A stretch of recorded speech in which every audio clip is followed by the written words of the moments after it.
ជំរាបសួរបងប្អូនអ្នកគ្នាថ្ងៃនេះខ្ញុំមកបននៅវត្តចា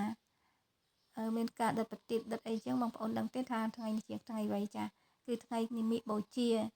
ចាមានការដិតប្រទីបមានទៅសេជាអសស្អាតមែនតើចាអញ្ចឹងទីនេះមានបងប្អូនជាច្រើនមកលេងមកបនមកសិតមុនមកស្ដាប់ធម៌ព្រះសង្ឃសិតធម៌ហើយនឹងដិតប្រទីបចាបុត្រជាប្រទីបចឹងមានព្រះសង្ឃមានពុទ្ធបរិស័ទជាច្រើននៅទីនេះអញ្ចឹងដើម្បីកុំឲ្យខាត់ពេលយូរបងប្អូន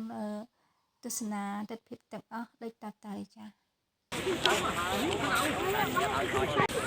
ចាំថ្ងៃសៅរ៍មកចាំឲ្យជួប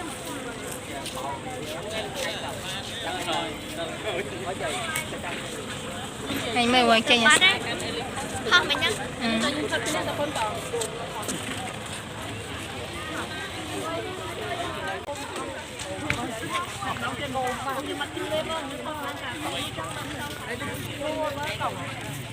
สวยอุ้ยอันนี้บางเขาให้กัดบงเฉยกัดแต่ดอกกัดบงเฉยเยอะแต่เพลินมันติดนะไม่กัดใจนี่เลยจะสะอาดหรอ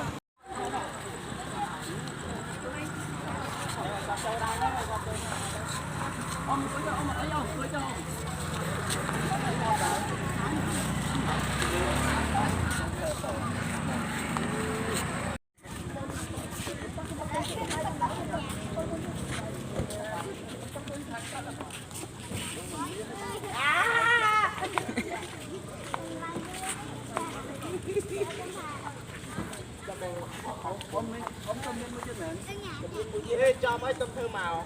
cô người bà không nói tôm màu